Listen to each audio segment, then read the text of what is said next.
One time I took a body down to Dexter, Missouri, down by Cape Girardeau. And we get down there, I drive down there, get there, and we're unloading this body out the back of the van at this funeral home. Well, I got my side up. My side of the gurney is up. The funeral director was supposed to grab the other side, and he didn't. The body dropped, hit the ground, which caused the whole gurney to kind of roll over. So I'm tripping.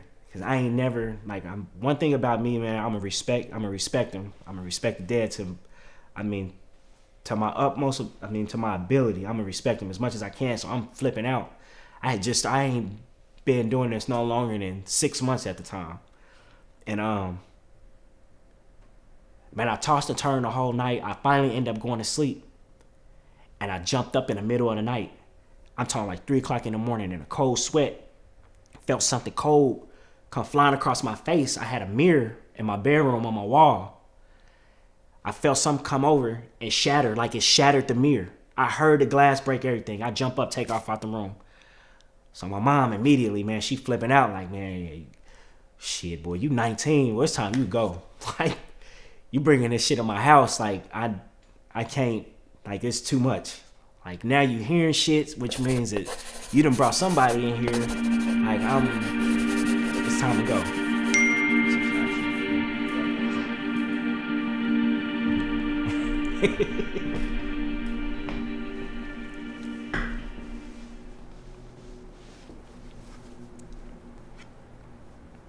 A little earlier when we was talking, you spoke on how your head bumps up when you get stressed out.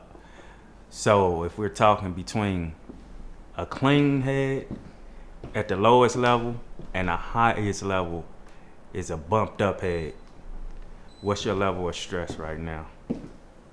Right now? Yeah. Oh, I'm good now. How's it like normally? Like, what are you navigating the number like? Just shit, everything that I'm doing, boy, probably 6 or 7. 6 or 7? Yep. Why? Just work, dealing with work, family, just making sure the wife's cool, making sure the kids is cool. You know, my first job, just making sure my employees are cool. And then the second job is more of just learning how to channel my feelings and put the stress that I'm feeling from each scene to the back burner so I can kind of deal with the families. So it's me just taking it all in, trying to figure out ways to kind of channel it through my own brain. And we're going to get back to you as far as what you do for work. As far as balancing that out, though, have you figured that out, or are you getting close to figuring that out? Because those are all different beasts. I think I figured it out, but it took for me to have to go see a counselor and figure it out, though. Mm-hmm. Some which I wasn't kind of comfortable doing, I guess. You getting more comfortable with the counselor, though? Yeah, now. I mean, because before, I don't know, it's kind of crazy, but just how some of us are raised, you know, it's coming from where we come from. We was raised not to go to certain people and talk about our feelings or how we feel. You know, not really knowing that sometimes you need an outlet, but you need an outlet that's not a person that's going to judge you or a person that don't know you. Yeah. Sometimes you just need to sit down and talk to somebody who don't know nothing about you and they can't judge you. How long did it take for the counselor to break through to you? Like 2 months. 2 months? So what was you doing? Just walking in there, just sitting, staring at him, or? Yeah, just listening. Yeah. But it was a trust thing. I needed to build trust. Just because we so used to being around individuals and people feeling you out, and of course you trying to get a feel for them. It's like, man, they trying to, you know what I'm saying, what they trying to figure out. So yeah, it was like 2 months. Yeah, but it's people that been in your life way longer than 2 months, and you won't open up to them, I'm sure, and you would probably call them close to you. Yep. But then you will open up to a complete stranger. It's crazy. So it's got to be like a formula to that. Yep. You know what I'm saying? Something we ain't I don't think we're ever gonna figure out. Somebody told me one time sitting down with them, they was like, they rather sit down with, they can't trust somebody they have to pay to, for therapy, cause you are only doing it because I'm paying you. You don't really care. But I get where you're coming from with that too. But then I kind of look at that like my shoes. You know what I'm saying? The work that I do it because I love to do it. I do it because it's my calling. I don't do it for a paycheck. I don't do it for the money at all. Yeah. And that's what it. I mean, I guess you just gotta figure it out. Mm-hmm. But me personally, you could tell when a person is being genuine and sincere versus a person that's just sitting there and literally doing it for a paycheck. Yeah. So your first one was good? Like your first counselor was good? You still with your very first counselor? Yeah, I go back see him anytime. So you didn't have a bad experience with that particular counselor? Nope. Now, I'm imagining you come from a pretty rough background because you're a very alert person. Like, you don't like crowded rooms and you constantly like looking. Can you tell me what that come from? I mean, to be honest, it all comes from just the type of work that I do. I mean, different type of scenes I've been on, me, working as a paramedic, just the type of scenes I've been on when I worked there, and just stuff that I've seen, just kind of growing up, just trying to rip and run the streets with the friends and being around certain family members, man. It's just, I'm paranoid. Yeah. When you say stuff that you seen, what you mean? I done seen people get shot and seen people get killed in front of me, man. I done seen people robbed, beat up, stabbed. Like, I done seen it all. Yeah. When you first seen it, you remember you seen Menace to Society? Yep. Around that age, maybe? Yep. Or a little bit older. Yeah. Yeah, it was weird, man. Growing up, I was more of that computer geek. My mom kept me in the house. Yeah. So I had family that would come over. When we do stuff, I get out, get to chill with them. Other than that, it's more she kind of kept me in the house. I knew the difference between right and wrong, but I also knew that if I was to leave and go get on some bullshit, I had to answer to her when I got back home. Yeah. So it was more of, I don't even want to go down that road. I ain't trying to go there. So I'm going to do what's right. So about high school, when I actually was able to, when I got my first car and I was actually able to get out and experience stuff, man, that's when shit hit the fan. So to go from like being basically not trapped in the house, but like your mama making you, stay focused on things, and then going to see some traumatic stuff like dead bodies and stuff like that. What was that transition like though? Like, you get what I'm saying? Since I was in a program, I was in this paramedic explorer program. So like literally 14 years old, I'm already immune to seeing people shot, stabbed, and all of that, because I literally rode around with the paramedic crews, and I helped out in the back of the ambulance. I helped the paramedic out in the back of the ambulance. So a lot of that stuff, I was already immune to it. It's just seeing it firsthand. I mean, to go from seeing it when you arrive and the police got the scene secure to like you literally there, you seen dude get shot and he laying there yelling, asking for help, and everybody running in the house party. You know what I'm saying? It was crazy, man. What was your reaction in that time? Do you remember? I'd sit there and help him because everybody knew who I was. Everybody knew that I was in that program. Oh, he a little paramedic dude. So like, it was sometimes, man, they'll grab me like, man, dude just got shot. So I couldn't leave him because I knew I had my certifications, I had the training and all of that. So I would literally sit there and render first aid until the paramedics got there. Now I'm jammed up because the police want to ask questions.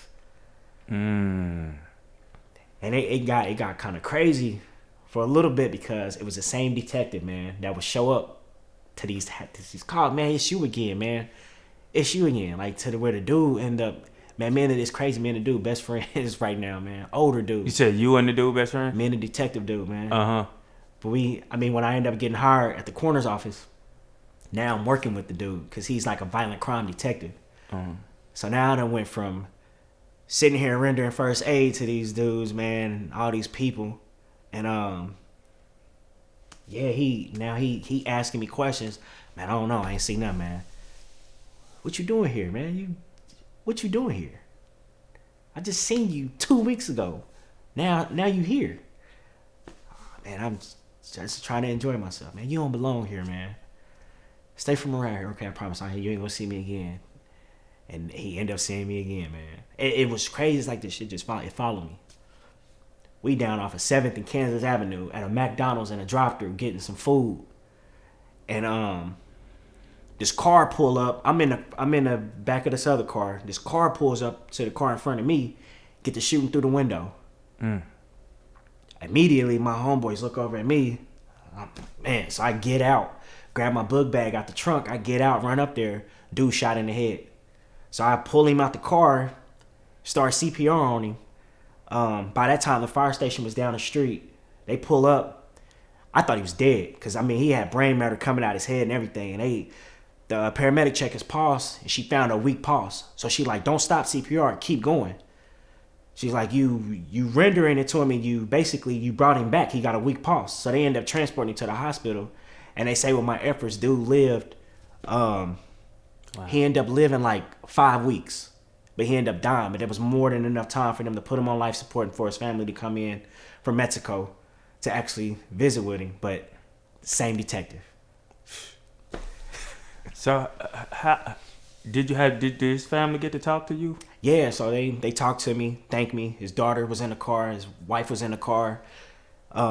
Mother actually ended up meeting me. The job, the ambulance company that I was employed with at the time actually ended up giving me like a medal or a reward or whatever, man. So oh man. Around how old was you then? 15, 16. You was 15 and 16 when that happened. Yep. And you was just keeping that stuff on you wherever you go in the truck. So if you was riding with your boys, if you was. I had a book bag. Yeah. So typically I wouldn't ride with people. I ride on my own. I had my own wheel, so. Okay. At that, to be honest with you, I practically was the only one with the group of people that I hung around to have my own car. So, yeah, I just keep it in my trunk. Had it in my trunk, man, in a book bag. Did it ever feel like the detective was ever like thinking you was a part of some of this stuff? Like, nah, it was just more of like, man, this is coincidental, man. Yeah. Like this shit following you, man. Mm-hmm. Like you need to go in the house and just sit in the house. Don't come out. Yeah. For a minute, I actually started to feel like that. Like, shit, man, everywhere I go, boy, something weird keep happening, man. So I end up, like, I sat back for a little bit, chilled in the house for a little bit. Shit still was happening. Then, of course, my homeboy's like, man, bro, there's parties going on, man. Girls calling, man. You want to sit in the house and shit on some weirdo shit. Like, come on, man, let's go, man. It ain't you. Like, don't let dude put that shit in your head. It ain't you. So... we end up starting going back out, kicking it. And, some shit popped off at the park over here. One of my homeboys, he ended up getting shot at the park, man. Like Folk Park or something. And I got my other homeboy, because my other homeboy was a firefighter. So he was in the car with me. And they come tell us, like, man, they just shot him. The car rolling down Swole Park, or is it Swole Parkway? Is it Swole Parkway? On the out Paseo. Car rolling down Paseo. And we don't know if he alive. So we was up at the intersection in front of Swole Park coming out. So we jumped in the car, sped down there, jumped out, chased down the car, got him out. Tried to do CPR on him, bring him back, man.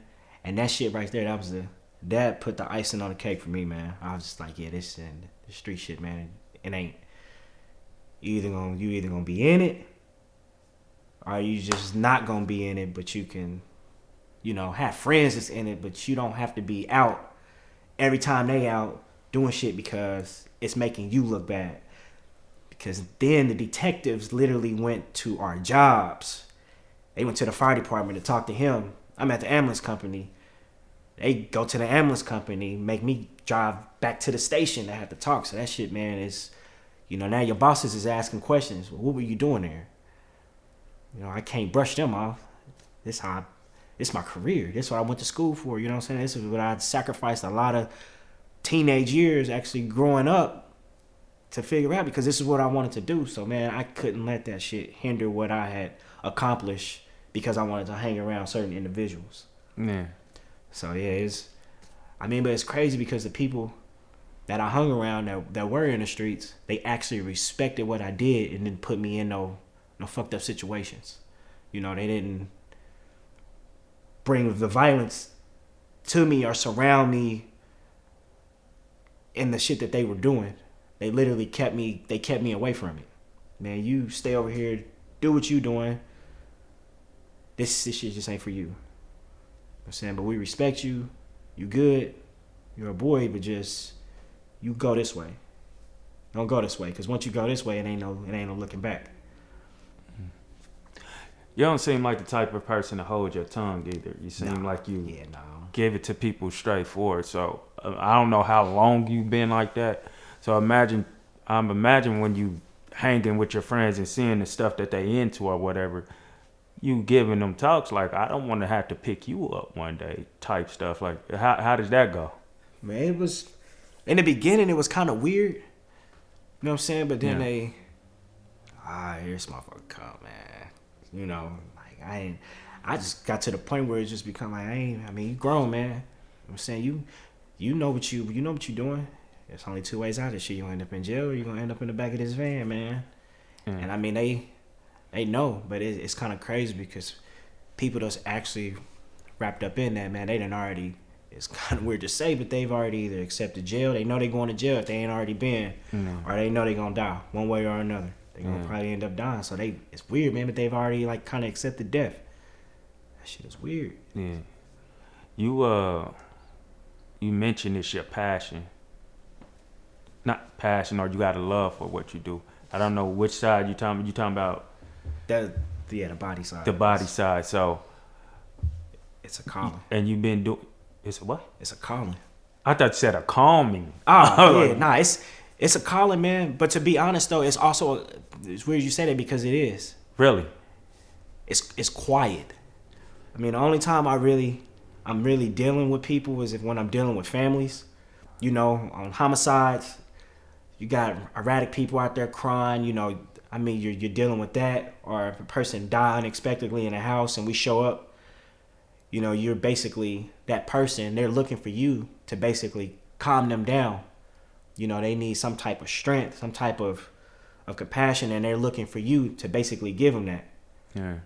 So to me, it's more of they're depending on me. You know what I'm saying? So like it's my job. It's what I'm supposed to do. I love it, man. You want to break down your title and exactly what you do? So it's basically called forensic technician, and what I do is I work with a number of funeral homes. Work for the county, Jackson County, Johnson County, Kansas, Buchanan County, Missouri, Ray County, and these are all basically just municipalities, which is just the counties. So we deal with anything from homicides, suicides, accidental deaths, car accidents, anything that involves the police being involved and the coroner happening to come out. We basically deal with all those bodies. Mm-hmm. So yeah, I basically help and assist with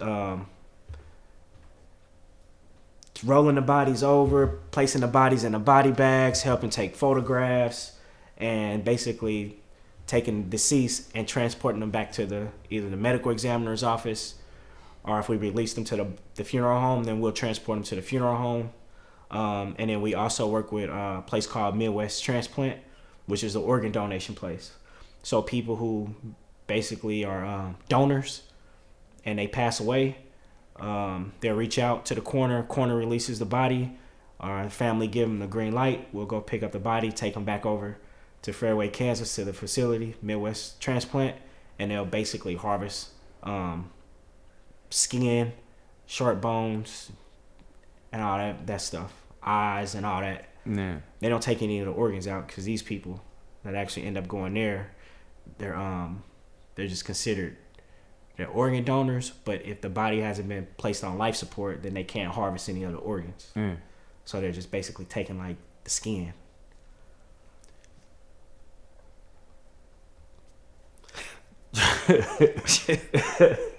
Because you're different. I mean,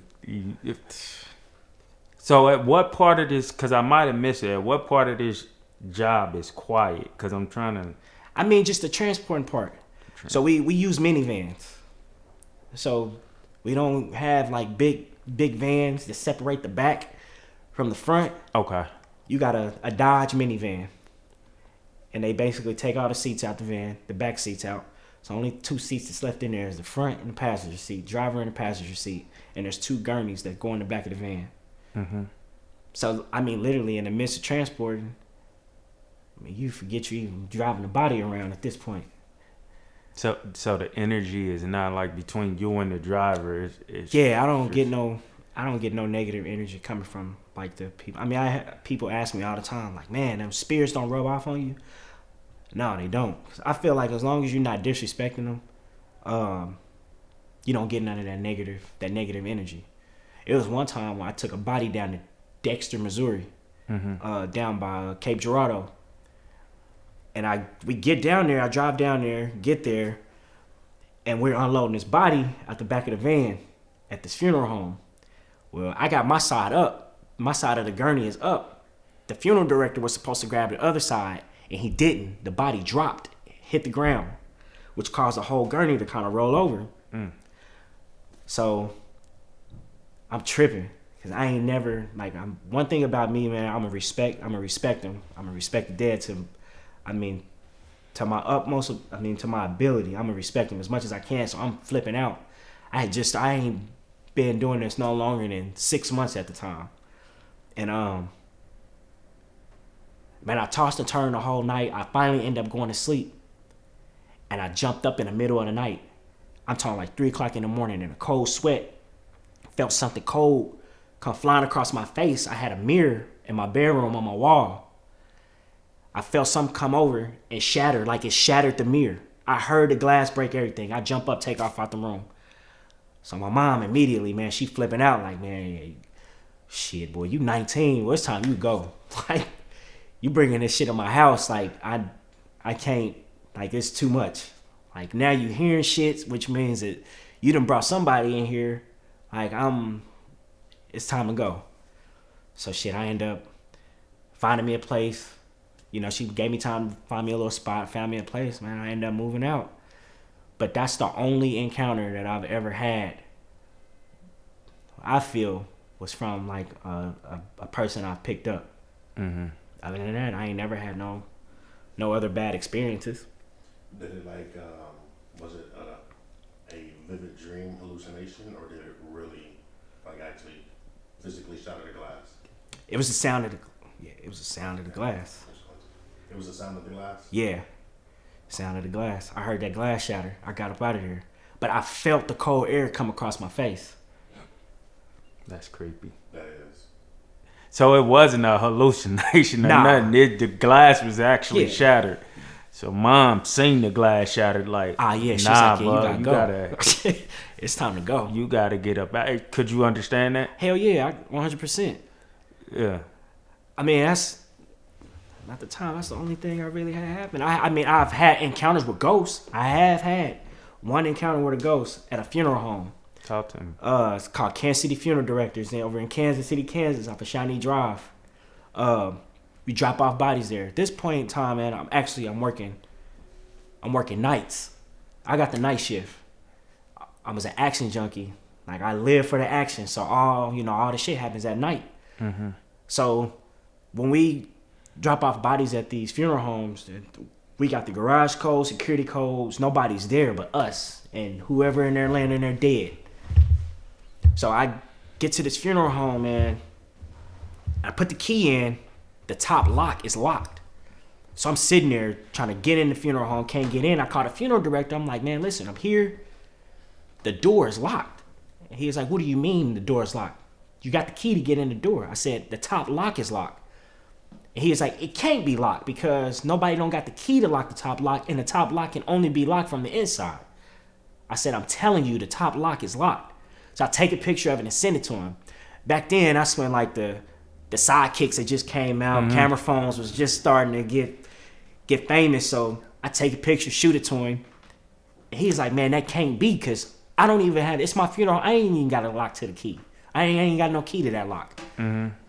So he like, man, well, I'm going to walk you through it. I'm going to tell you how to go unlock it. This time, it's pitch black in his funeral home in the basement. So I walk around to the other side of the building. I'm in the dark. And I'm like, hey, like I'm on the phone with him because he's walking me through it. I'm like, man, I hear footprints upstairs. And he's like, oh, don't. He said, that's Hannah. Everything's fine. I said, Hannah? Who is Hannah? He's like, that's the ghost that live in the funeral home. He's like, she's real cool. He said, man, speaking of it, she's probably playing a prank and joking around, and she's the one who probably locked the door. Honest to God truth, man. I'm hearing this lady walk around and laughing upstairs, man. The whole time this is a damn ghost, man. He just gonna say that to you so casually, like you just. Yeah, but he say she do shit in the funeral home. She like move stuff around occasionally. Like they'll open the casket for the service that's supposed to happen in the morning. They'll get in there. She shut the casket down. The casket lid will be shut down. On the body, just weird. So what I don't understand is why wouldn't that be a thought in his head as far as the lock though? Like just never. I guess to be honest, I don't think he wanted to scare me. Yeah. So after he told you that was her, that didn't scare you? You just went on about your business? Yeah, shit. I just went on ahead. Man, I ain't even gonna lie to you, man. So typically, to this day, when I go to that funeral home, all the lights gotta be on. I leave the van running. I gotta be on the phone with my wife. Leave the front door. I leave the door open. Like I done already cased the place, so shit, I'm in and out. But if she playing pranks, it don't matter if you hold the door open or not, right? I mean, yeah. We ain't think about that part. Yeah, that's the part you just don't want to think about. That'd have been enough for me to quit. Like I'm gonna stop messing with you, Hannah. Even if you playing, I tried, man. I tried it. Well, almost a year ago, I tried to quit for a little bit and ended up having nightmares. Yeah. I started having nightmares of people I had been picking up. Never had a nightmare in my life until I quit. And once I quit, that's when I started having dreams of people I had picked up. I've been doing shit for 19 years. Mm-hmm. Literally. Never had a dream about a person I picked up, man. I've picked up babies, toddlers, aunties, my grandma, uncles, cousins, friends. And I mean, I've never had a nightmare. And all of a sudden I quit and I'm having nightmares and dreams and shit. And as soon as I wake up and I'm like, man, I gotta go back. Like let me give it a shot. End up going back, everything stopped. And that's why I was telling you, I feel like it's a calling. Yeah. Why'd you feel the need to quit then? Because it was already something you were used to and wanting to do. Yeah, but it's just so... You get so numb to it to where I felt like it was affecting, my personal life. Now, I've been doing this shit so long. Now I'm like, man, but it's the senseless murders that you picking up, man. Innocent people getting killed that ain't got nothing to do with what just took place. And I felt like that shit just started to weigh on me. So I'm like, man, I need a break. I need a mental break. Just let me take a mental break for about 8 or 9 months. Yeah. A year, I'd be cool. And I ain't last 3 weeks. Obviously, you believe in signs. If you feel like it was calling you back, what do you think the nightmares represented versus the dreams? Man, I say the reason I'm calling it nightmares is just because I'm literally playing back in my head. It was weird as shit, man, but I'm like playing back these scenes before we even get called out. So if it's a shooting scene, I'm literally playing back. Like it was playing these shooting scenes back in my head, man. The storyline. Yeah. That's crazy because I wanted to ask you that, like, do you ever see the bodies and just, like, have some type of attachment to where you're creating a storyline that what may have happened and how it happened? Can you see that? Yeah. So Man, when I tell you I've been in some shit, it's crazy. I had a friend that I went to school with over in Kansas. He had got murdered. I ended up going to pick him up. His girlfriend, a couple years later, had reached out to me out of the blue. Don't know how she got my number, man. No, nothing. She called me and was like, hey, like, this such and such. I'm calling because I remember when you picked him up, I just, you know what I'm saying, I'm thinking about him and I just had a couple questions. And I'm like, oh, yeah, you know, what's up? And she was like, how did that make you feel picking up one of your friends? Yeah. And I told her, I was like, man, it's kind of crazy, you know, but I'm like, to be honest with you, not to sound disrespectful, I've just become so numb to it that it just don't bother me. I've learned to channel my thoughts and my feelings basically so I can support y'all. And she was like, man, that's just crazy though, because like, I don't see how you do it. And I'm like, yeah. And she was like, man, well, that's really all I wanted. I'll talk to you later. And she hung up. And honest to God truth, man, 10 minutes later, somebody killed her. Driving down parallels. They were shooting at a dude that she was talking to. He was in the passenger seat. She was driving. And they shot her in her back, man. And I'm just woke up because I got the call. I get down there, it's her. How did that hit you? But that shit, it hit me hard because not only did she used to date a dude that I was cool with, before she dated him, she used to date one of my best friends. And they had been kind of off and on and shit. And like it's just, I mean, like I said, it kind of hit me hard in a way because once again, it's a senseless murder. Somebody that didn't have nothing to do with nothing just ended up getting caught in some crossfire. And now she done lost her life. And on top of the question she just asked you, what'd you say, 10 minutes ago? 10 minutes after we got off the phone with each other. Yeah, that's why I asked, because I would imagine that has a way different feeling. Because her question was to you, with what her question was, you was like, I'm desensitized to it. I'm kind of numb to it now. Not desensitized, numb to it though. But you literally just talked to her 10 minutes ago about this. So it has to have a way different feeling then. Yeah, it's like you get there. Because, I mean, with homicide victims, they don't give out names.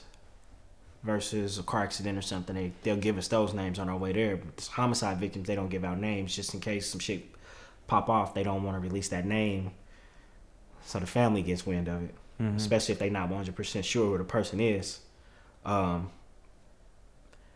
I get there, and of course, our detectives, everybody's there. I'm like, shit! Like I just got off the phone with her, and the detective turned the phone around. The detective Mann saw, turns the phone around and was like, shit, I know. Here your number is right here. He was like, and I'm like, dude, this is crazy. And he was like, man, this ain't making no sense. I said, dude, she literally just called me asking me about her ex-boyfriend. He's like, are you serious? I'm like, yeah. He like, man, this don't. He said, boy, you I don't want to hang around you. Like, I'm just like, shit, man, this is weird. Like, it's just, he was like, man, this just don't make sense. The way that this shit be happening with you. So I'm like, man, I'm sitting here saying the same thing, man. Like, damn. But yeah, man, it's crazy, man. And he hangs out with you now? Yeah, I mean, he older. So we speak time to time now. But of course, I see him on the scenes all the time. But yeah, it's one I look at him like a mentor. Because like I say, he's way older than me. He dude's like in his 50s, so. All right. Want to make sure this is on. So going through all of this and seeing all of this, are you desensitized by death? Or like how's your psyche when it comes to, you know, death? So my mom died 4 years ago. She died in 2017. It took me 2 years to cry. After my mom died, I couldn't cry. Like literally, my head and my mental was so screwed up. Like it literally took 2 years for me to cry. After my mom had passed away, for me to like literally break down and figure out what was going on, it took 2 years. What hit you? The pictures. Me seeing the pictures of her. And it just, I guess it just hit me. What was it, like a visit to her house or something? Or you just scrolling through your phone? Nah, so my sister had pictures of her. Like before the funeral and after the funeral, they had pictures. Yeah. So I ended up, she sent me the pictures. I don't know why, but she sent me the pictures. I ended up just sitting there one day, looking at the pictures in the room, and just broke down and started crying. Like literally, I had even tried before, and just couldn't. I couldn't channel my feelings, no emotions. Like, I mean, literally, I was numb. Yeah. How old was your mother? She was, what, 50? 51 when she passed away. Still young. Yep. Still young. And how many of y'all is it? It's three. Yeah, three. Yep, I got an older brother, sister, and then myself. Your father's in your life? Yep. As far as marriage, though, when it comes to your, because you said you have to call her sometimes to like get through. Shout out my sister Tiffany Hill. How did she learn to help you deal with that though? Because that ain't something she just like. You know. I still think she's still learning, because I'm not I don't open up. That goes back to what we was just talking about with the counseling stuff. I don't really. It's like I'm trying to find a way to open up, really, really open up. I guess to where I'm vulnerable. Yeah. But I don't personally, and it's kind of weird, but I don't want to. And this might sound bad, but I don't. And I love my wife to death, but it's just not that. I don't want to feel like I'm vulnerable to nobody. Yeah. Or to make it to where a person has advantage, Over I guess, over me. Yeah. So I'm more the type of person, I'm going to feed you all the information I want you to know, and then the stuff that I know that's going to basically break me, I won't give it to you until I kind of feel like I'm ready to give it to you, which, I mean, I am slowly but surely, because I mean, it's my wife, but yeah, I don't like being put in a vulnerable state or make myself feel like I'm vulnerable. I mean, it could just be a man thing, man. Yeah. And I can't sit up here and act like I don't know what you're saying, but I also understand on the woman's side where that can be difficult. Somebody who wants to be there for you, but can't figure out how to be there for you because you won't open up. And you are a person who's dealt with one of the highest powers of hurt, death. So it's like, nigga, you can open up to me. You could deal with a little. If I happen to hurt you, I hurt you. In your vulnerable state or whatever, but you gotta trust somebody eventually. Yeah. Because dealing with that shit yourself and being a man of God, like we are, he put us here for togetherness, basically. Yep. So you gotta have something. Why not the person you're in the union with? You know what I'm saying? Open up, because as a person who still struggles with it too myself, I only can imagine how that makes them feel. Nigga, I've done this, done that, them dirty draws, them this, that. I know that, like, I've seen some of the stuff people don't know about you just by observing, and you won't even let me in on this. I mean, me personally, I look at it like I always got that what if factor, just that what if shit, man. It's like I get paranoid. I've been a place, man. I mean, I'm looking around. I stress her out. We be in the store shopping, and I'm like, man, I'm ready to go. Like, it's just too many people in here. I'm ready to go. I'm like, bro, chill out. Like, nobody ain't worried about you. Chill your ass out. I'm like, no, I'm ready to go. Like, I'm ready to go. But in the back of my head, it's always what if.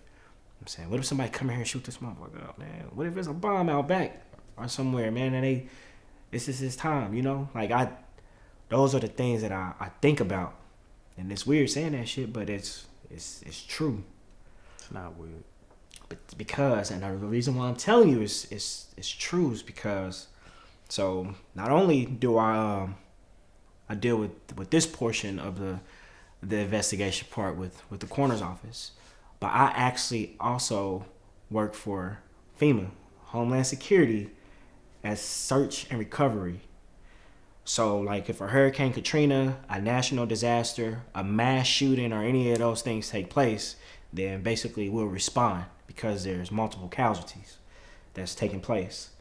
So, when we're doing these reenactments and shit, basically preparing us for these mass casualty shootings and these airplane crashes, like, they put that shit in your head to where it's just like, it's gonna happen. It's just when.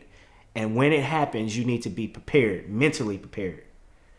Because I'm telling you right now, there's not just going to be adults. There's going to be babies. There's going to be grandmothers. There's going to be grandparents. There's going to be parents. There's going to be pregnant women. There's going to be people that basically they shouldn't have never died. I mean, you're going to have to literally mentally prepare yourself for this.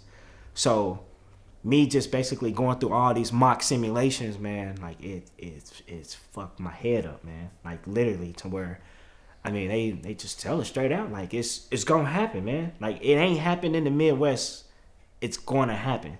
It's just when.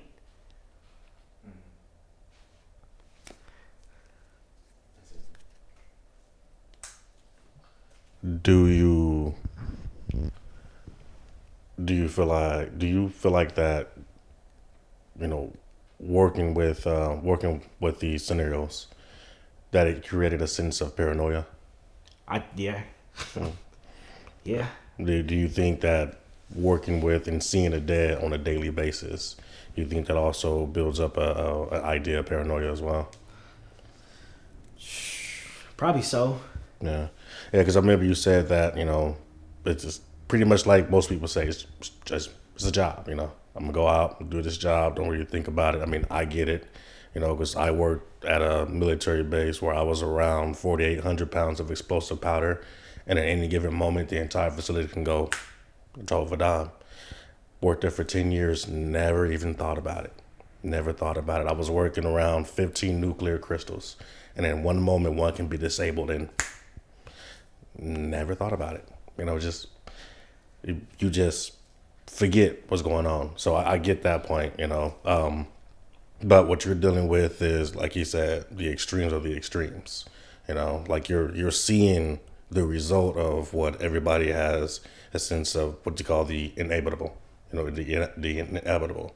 You cannot escape it. So you know it's going to happen to everybody, no matter what. Being around that every day and seeing this every day, do you feel like it takes a toll on you emotionally, as far as being disconnected, you know, mentally, as far as always thinking that I got to be 5 steps ahead, you know? Do you feel like it might have changed your characteristics or your personality over time? No, I don't think so. I think it's basically made me not take life for granted. You know, I know something can happen at the snap of a finger, so I live every day like it's gonna be my last day. So with that said, though, I feel like you know what I'm about to say.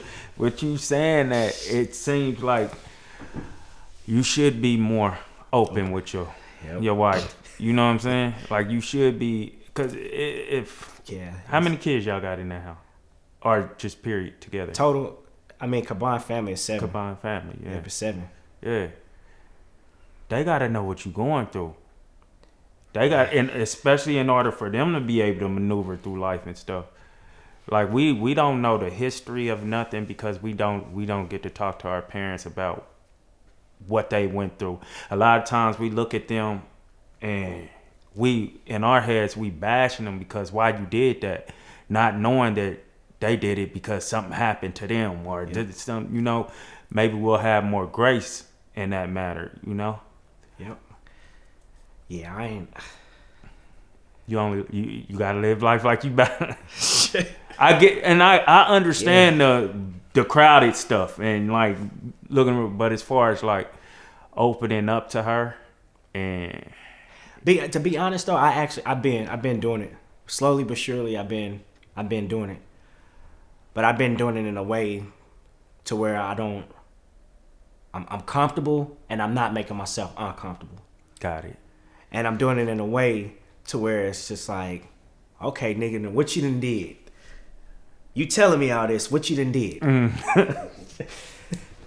So, and I get defensive, so, damn, I had to do something, you know what I'm saying? To just tell you this shit, I'm trying to open up to you. So just to avoid that, because I know how, you could turn some small fucking sack of potatoes into a humongous ass argument, man. Yeah. So I just, whenever I get the urge and I'm feeling comfortable, then we're sitting in bed and I tell her, and she's just like, oh, okay, cool. And now I'm thinking, and she ain't even paying no damn attention. And she really is. But in my head, like, you ain't listening to what I'm saying right now, man. So then I stop. Because you want a reason to stop. I'm looking for an outlet to get up out of there. Get up out of there for sure. I think sometimes, probably most times in purpose, in order to complete purpose, you have to get comfortable being uncomfortable. You know what I mean? Yeah. A purpose in a marriage is a successful marriage. So by any means, how that goes, I don't know what's a successful marriage to y'all, but I would imagine open communication would make a great. You know what I'm saying? But I think our communication is real good too, man. In the beginning, it was horrible. I wasn't communicating. Most of us do. It's just horrible. None of that. But I mean, just kind of looking back on some of my aunties and my uncles and people that I know who were married. Marriages fail because of finances, communication, and just that person really not really loving that person the way that they said they did, and they've grown apart and just went their separate ways. Mm. So I've always told myself that I would never let money get in the middle of what I got going on in my marriage, or just the communication part. I'm gonna have to figure it out. I mean, but if she love me and if I love her, then we're gonna have to be patient with one another, and you just gonna have to work with me. Mm-hmm. What have you learned about yourself since marriage? I'm hella giving, man. Like I think I give everything I got to them before I even do something for myself. Literally, I mean, prime example. My daughter was coming home from college. Day before yesterday, she broke down 4 hours outside of Cape Girardeau or St. Louis. She broke down, pissed off. In my head, I'm playing all these scenarios, man. This is just my stepdaughter. I really ain't gotta do shit for her. This is her mom's problem. Ain't my problem. But I'm married, and like we're one, so it's not my wife's problem. It's my fucking problem because I'm the man of the house. Mm-hmm. So I jumped in the truck, drove down there, picked her up, drove back. 8-hour round trip while I'm working my other job. So I'm working and headed out of town to get all this shit taken care of so I can get her home safe. But that's just me literally trying to figure out. I mean, I'm giving. Mm-hmm. I'll do for myself or I'll do for others before I do for myself. Yeah. And I mean, that's what we get into it about that shit all the time. Like, dude, you need to do something for you. It's my birthday. We out of town on a birthday trip for me. And she like, I just want to go in the coat store and look around, or I want to go in this store and look around. And shit, I end up walking out 4 or 5 sacks because I'm like, here, just get it. You like it, get it. Yeah. We didn't come in here for me. We came in the mall to buy you something. Oh, I'm all right. As long as you got something, I'm cool. Yeah. And that pisses her off. Like, makes her mad, man. What you think that is? Why you like that? I don't know. I think it's just, to be honest, man, I think that's just how I was raised. My mom just raised me like that, man. And just seeing my mom, she gave. Thanksgiving, we had some Hispanic people that lived across the street. Every year, my mom would literally buy all our Thanksgiving meals, our food and shit. And she would buy them a whole whatever we ate, they ate the same thing. All they had to do was bring their pots and pans over. She cooked them turkey, cooked the ham, cooked a full course meal, and didn't ask for nothing in return, and take it over there to them. She would buy us gifts for Christmas, and literally she would buy them gifts for Christmas. I mean, she spend $4,000 or $5,000 on gifts for us, and turn around and spend, $1,000, $2,000 for their kids to make sure their kids were cool. So me growing up and actually seeing that, and I mean, she never told nobody no. Somebody needed something, they were going through something. She would listen to them. She would talk. She would speak her mind. And I think that's really where I learned that from, man. Like, she never, you knew exactly what you were going to walk into. You knew what you was going to get. It wasn't you coming into a house and you flipping on a light switch to see if you were going to get day or night. You knew exactly who she was, and you already knew what you were up against when you walked in the house. Yeah. So it's like, you wanted the truth, then they will come to her, and shit, she's just going to tell you like it is. But did you know who she was, though? Like, did you know all she was dealing with? Because she was doing everything for everybody else. I did. Yeah, I did. Yeah. Yep. I mean, and like I said, she was, even though my dad is in my life, they wasn't married. Yeah. So he was in and out. He's in my life now. But me growing up, she was a single mom. So I seen the struggle. You know what I'm saying? I seen it all. And I always vowed and told myself that I would, when that time came, I promised that I wouldn't do what I seen. So even when she was struggling, she was still one of the most giving people ever. Yeah. I'm talking about, man, we in the house, shit, ain't got no, we eating, what, sugar water, and sugar bread. Yeah. Yeah. And the food stamps hit. This is back the time when they had paper food stamps, man. We would walk past friends. Colorful. With the food stamp book. And she had me a grocery list to buy shit for our house and to buy shit for the neighbors. I'm sitting there like, shit, man, we fucking barely making it and you buying stuff for them. But, I mean, back then, we never really understood it. You really never got it. But when I got older, I'm like, damn, now I see. And then as time progressed, like, bro, she was good. I'm like, man, just looking back at it, it's like she was her blessings, man. Yeah. Did those neighbors have children around y'all age and stuff? Yep. What was y'all communication like? Because some people, you got kids around our age was rough, dog. If your family was doing for me, you probably gonna be talking shit about me in school, unless you just like real cool and we like got that cousin. Yeah, nah, shit. it wasn't. I never bashed. Like nobody never really did none of that shit, man. Because I knew if my mama found out about it, I probably was gonna get my ass beat. Wow, so like, she wasn't playing no games. Yeah. So I already knew what I was up against. So it's just like we would talk that shit amongst each other. Oh yeah, nigga, my mama taking care of you, nigga. But as far as like going to school and spreading people's business, I was always raised that you don't do that. Like, you don't do that shit at all. Right. Because if the people come knocking at the door, and I find out you sent them here based on some shit that you went back and said outside of this house, that's your ass. So, well, I wasn't never trying to set myself up for failure. Going back to the profession, can you remember one of the worst things you ever had to deal with? Worst things I ever had to deal with was I had a dude that had just got out of jail, and his wife had cheated on him with his brother. So he got out, got high on meth, shot his wife in the head, shot his brother, and then killed the baby. The baby was 3 months old. Shot the baby in the head, put the baby in a suitcase, and threw the baby in the river.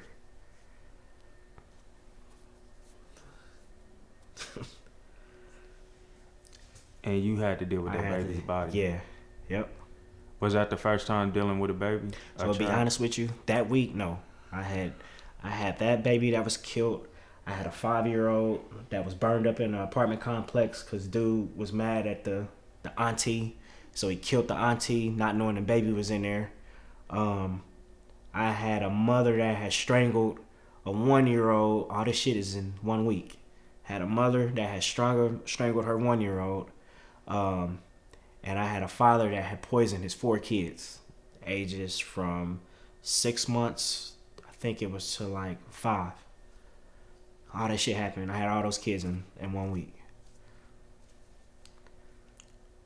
I have a true understanding of why you're so overprotective of what's around you, and I can only imagine this. You got daughters? Besides, I got 2. So I got 2 of them. Yeah, 2 of my own. Yeah. So, but 6 altogether. Yep.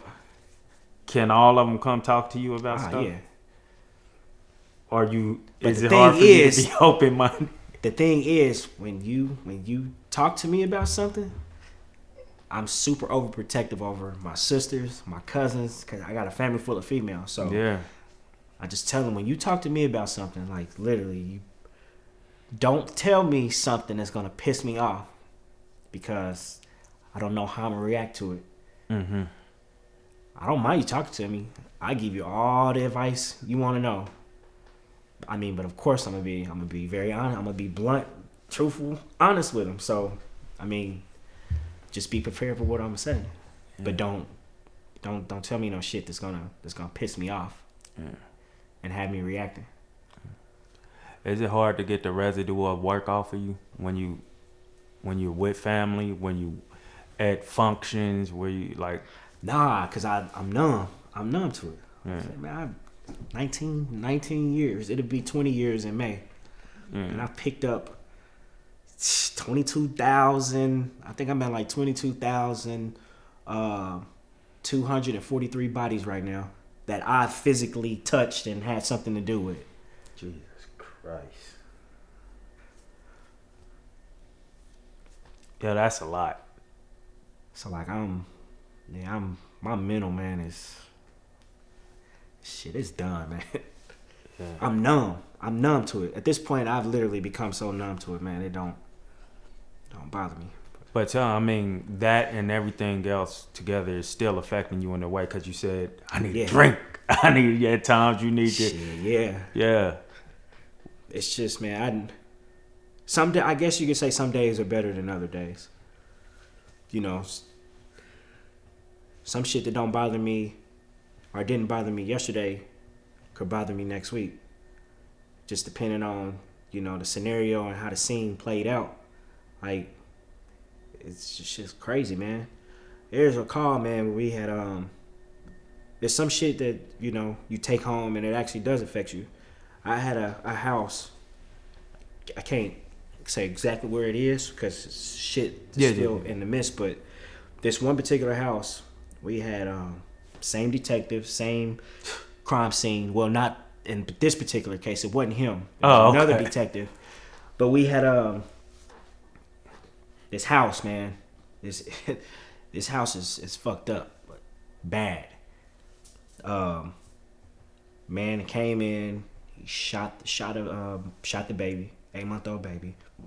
Shot the 2-year-old daughter. Shot the wife. Killed the 18-year-old brother. Turned around and walked out. 2 years ago, I get called back to the same house, a different family. A man walked around the house, got in the house. She was dating the dude. They ended up getting in the house. He beat her real bad. She called the police. Police showed up. Nobody opened the door. Police left, not knowing that the dude had walked in and beat a 1-year-old baby with a bat. Thought she was dead and basically beat the mama, drug her through the house, and threw her in the bathtub.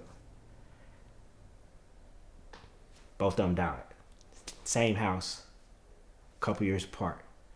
Same people that investigated that scene end up somehow, some way, all getting back together and had to investigate this scene. Craziest shit ever. Yeah, that's. You said earlier you have more authority than. So yeah, the coroner actually has more authority than the police chief because they're appointed in. Coroners voted in. So the coroner is basically up there with the sheriff. because the sheriff is actually voted in for the county too. So you got a county coroner.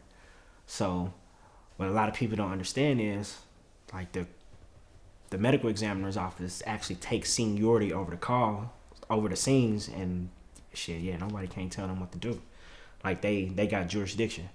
So like we'll get some of these calls where homicide victims show up in the hospitals and the family end up getting wind of it. They show up and the nurses and them trying to be nice, trying to let them in to see the body, or they don't try to release the body to us. We literally have authority to walk in that hospital, past the police, past security, and actually confiscate the body because it's property of the county.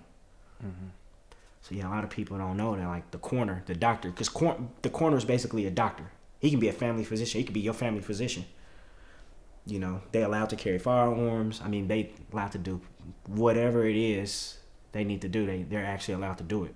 If, God forbid, something happened to the police chief, they can actually appoint the coroner to actually be police chief until they find somebody else to actually take his spot. And you said your friend still work at the fire department? Yeah, so he actually works for Houston now. He works for the Houston Fire Department now.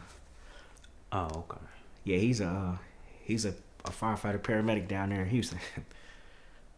Well, I got friends that work there. I got my cousin, and that's so the way that I actually ended up getting wrapped up in this profession was because of my cousin. He was a crime scene technician, a CSI cop for KCK. Mm-hmm. He ended up taking me to the medical examiner's office when it used to be in Topeka. So they used to ship all the bodies from like Wyandotte County. They used to go up to Shawnee County, which is Topeka, Kansas, and that's where they used to do all the autopsies at. So when they cut their budget, they actually opened up a medical examiner's office back down in the city. So I'm working at an ambulance company, and I don't know, man. I kind of was curious with the shit, so I ended up going in there.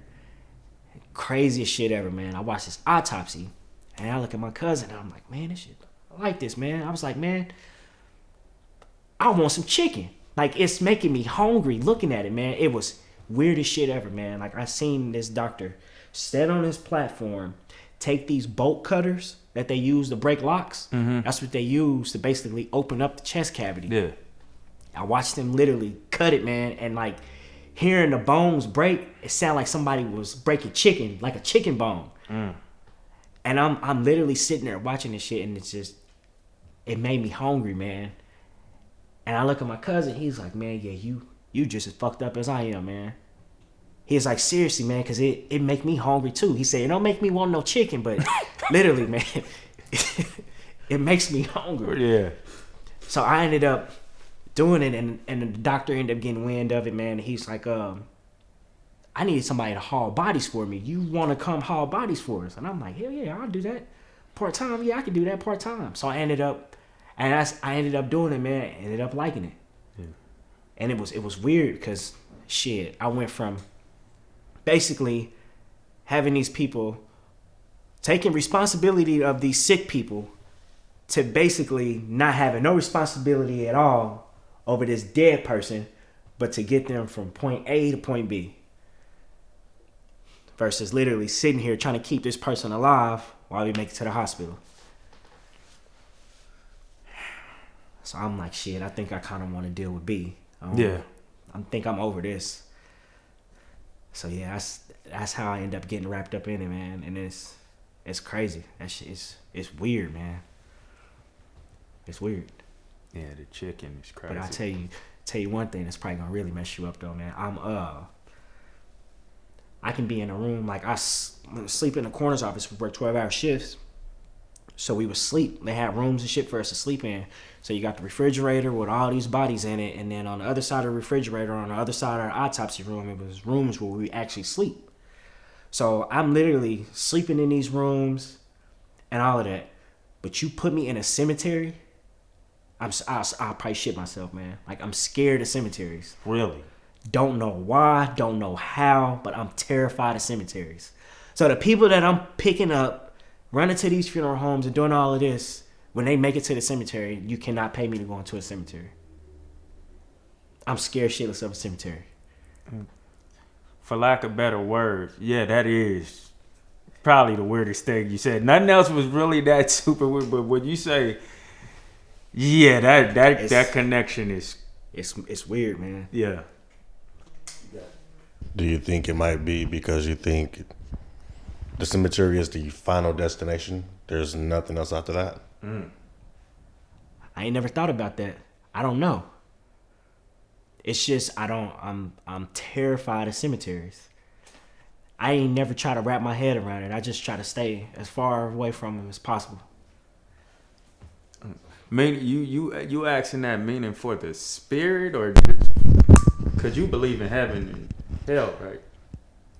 I believe that there's something else after this, yeah. I don't know if it's heaven or hell or basically just space. Okay. But I do believe that eventually the inevitable is going to happen. And maybe the fact that he's still moving around and he's living with the dead and he's moving the dead around, it doesn't necessarily hit him. But knowing that this is the end of the end, there's nothing else after this, you're about to go into this box. You're going to get put 6 feet on the ground. We're going to pack you at 6 feet of dirt. And then you're going to sprout grass for all eternity. Yeah. That's it. Yeah. I'm thinking maybe that might be the fear of knowing that the end of the end is here. There's nothing else. I mean, as far as the soul going to heaven, going to hell, or the waiting period of purgatory, you always got that point. But physically, within this realm, that's it. Boy, I ain't never think about that. Yeah, because it's got to be a wild reason what he's saying makes sense from why this bothers you, but this doesn't bother you, but this you run away from. Yeah, I don't want to be nowhere around it. That surprised me. When it comes to watching movies with your with Tiffany, with your wife, and it comes to those type of scenes or whatever, are you breaking down those scenes or saying what they? So believe it or not, she don't too much care for scary movies. Okay. I'm okay with it. I don't like watching them. And it's weird because it used to be when I was working nights, I ended up switching my shift to the day shift. But when I would work nights, and I get in some of these funeral homes, man, I get to hearing little shit, and it's like, man, I watched that movie last night. Mm-hmm. Now I'm just trying to hurry up and wheel this body in there, hurry up and get him out, hurry up and get this paperwork signed and shoot out of there. And that shit it's starting to bother me. So, yeah, I don't too much watch a scary movie thing. Well, not even just scary movies, just movies, period, that have like a death scene or something like that. Or so she don't too much ask questions about it. Yeah. So she's more of, if I tell her about it, she'll listen, but she ain't gonna open up. She don't want to open up no doors to nothing. So you don't just be sitting there being overcritical of the how they shot that or what they did in that scene or whatever. I pay attention. That don't happen. Yeah, I pay attention to it. But you don't. Oh. But I don't really say too much to her about it. Okay. But yeah, I'd be looking at all that. Man, you better than me. 'Cause somebody got to do it. I don't know that I'd be able to do this, and especially at such a young age. Go ahead, Boom. And I was going to ask, do you believe in the afterlife? Yeah. When you are at these facilities at night and you do hear what rumbles in the dark, do you ever question that? Is there really one? Is it really a heaven or? So to be honest with you, I really I think they roaming around everywhere. I think it's people probably in this room right now, man. Seriously, you literally you gotta always think about the what ifs or the possibilities. It's there, and like you said, man, just looking at some of those movies and some of those shows, those ghost hunter shows and all that weird shit, man. I think they really exist. Now, I just don't think they bother us unless you give them a reason to. I think there's a such thing as good spirits and bad spirits. I just feel like since I treat them with respect and dignity, they don't bother me. Now, I feel like if I get to getting off on some bullshit and disrespecting them and, just throwing them around or just doing disrespectful shit, and I'm pretty sure I'll probably get to experience that other side I ain't trying to experience. But I feel like as long as I'm treating them with respect and dignity, I ain't even got nothing to worry about. Are you real paranoid during Halloween? Yeah, I don't deal with Halloween. Nah. Like, I get mad at Tiffany because she want to give out candy. I hate Halloween. For that reasoning, though, for what we've been talking about. Yep. Yeah. Poem made me think about that. Bro. Yeah, I don't deal with Halloween. Yeah, I can't imagine, bro. Yeah, I don't deal with Halloween, man. Yeah. Nah, because I had to ask him that question because, I was down at Lake City. A lot of people don't know what Lake City is, but Lake City is the only military base here in Missouri. Like the only actual army. Yeah.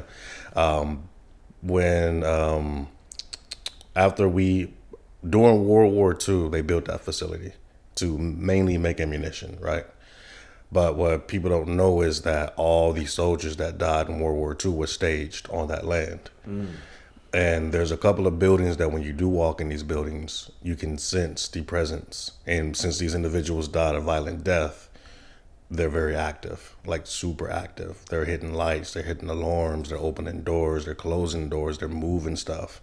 There was a time where we walked into a building to grab some gondolas and stuff. And there was a table sitting there. We just sit at a table in the middle of the room. Nothing else, just a table. And it's kind of weird, whatever. We walking around and we hear the table shift. And we look back and there's nothing there. The table still looks like it's in the center of the room. So maybe we just hearing something else. So we continue to go on about our deal, go through the tunnels, come back up. The table's gone. There is no table. It's funny you said that. It made me think of a call at Fort Leavenworth on the at the VA up there. Those buildings, and the nursing facility is in one of those, I guess, old buildings that used to be something way back when. And I had to go up there because basically we're contracted to pick up all those bodies of the veterans and like all of that. But some shit had happened in the nursing part where we got stuck in a room. The door slammed while we was in the room, got stuck in a room. Me and 3 nurses. And they said that like a lot of those buildings were haunted due to the fact that like I guess that war that happened up in Leavenworth and a lot of those soldiers were coming in here and they were dying there. A lot of those buildings that still stand to this day are like super haunted. And part of the hospital is I guess haunted. So that's the only place I think I've had a real violent encounter with some shit. And I ain't never wanted to go back ever again. You know what? That made me think about that, man. You got any more you want to get off? Nah.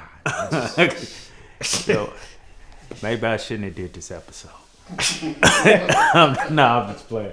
But it's crazy though, man. And I don't mean cut you off, but it's crazy because I've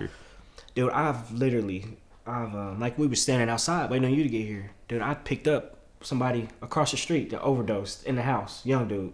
Right literally across the street. I've picked up so many different people in so many different states. You drive down the highway and you see a lot of these memorials. Literally, I probably 9 times out of 10 picked them up.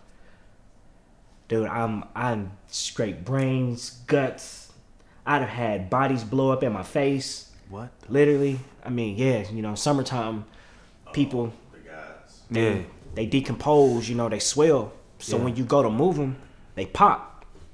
So, I mean, literally, man, I had bodies blow up on me. I done grabbed a guy trying to get him out the seat. He stuck to the seat. His arm just basically ripped out of his socket, and I'm holding his arm.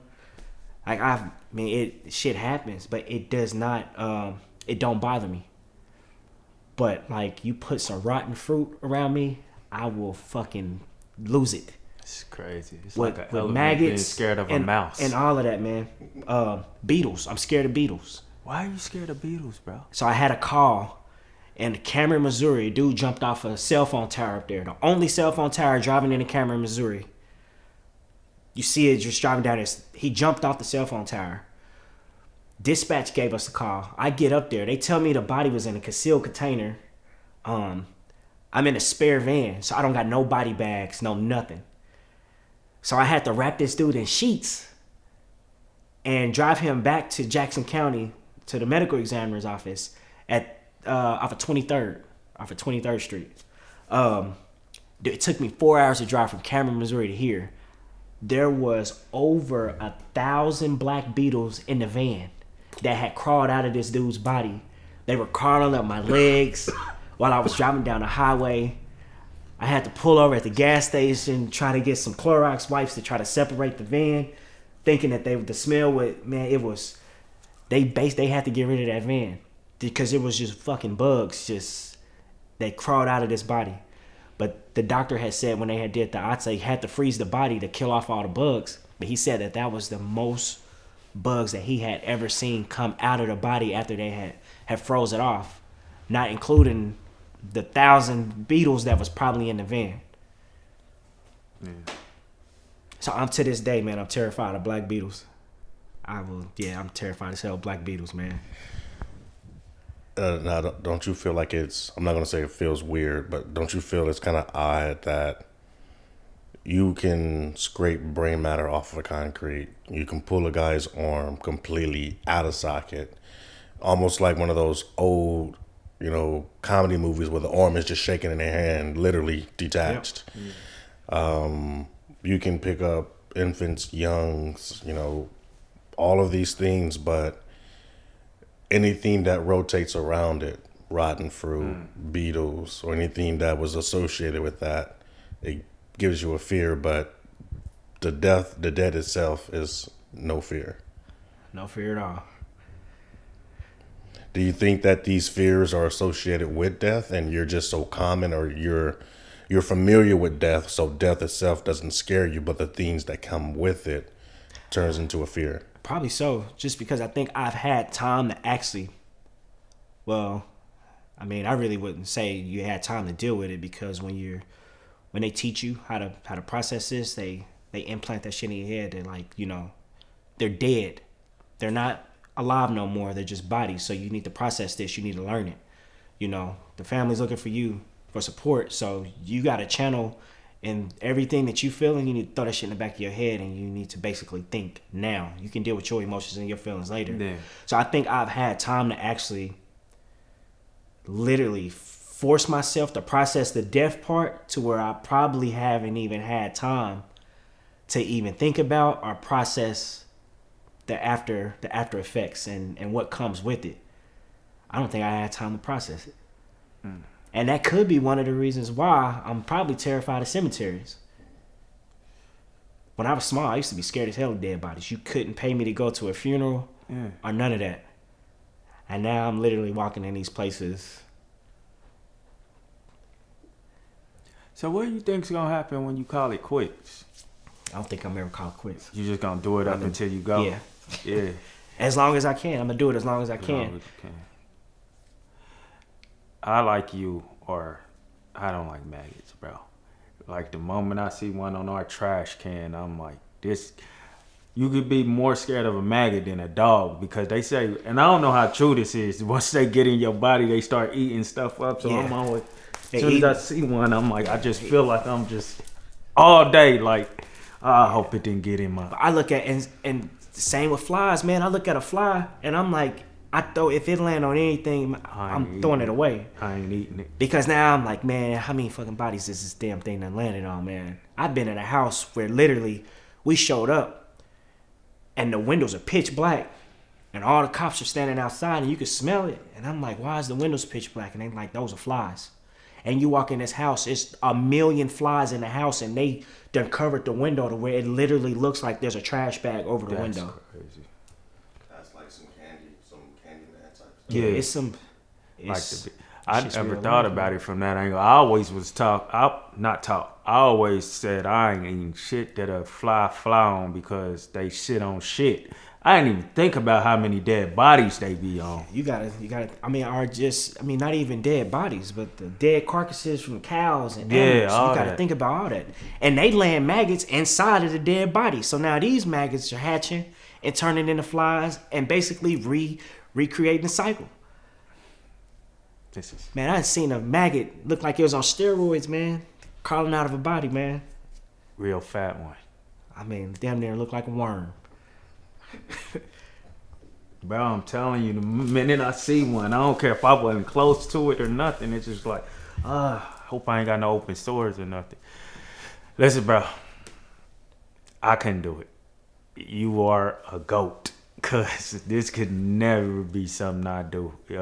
Like I said, somebody's got to do it, and I appreciate you for being willing to do it. And even with how much it bothers you, not like really bother, but stress you go through about it.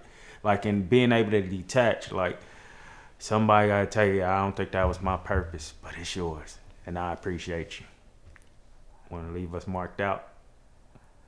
Yeah, just man, stay focused. Don't lose sight of the bigger picture.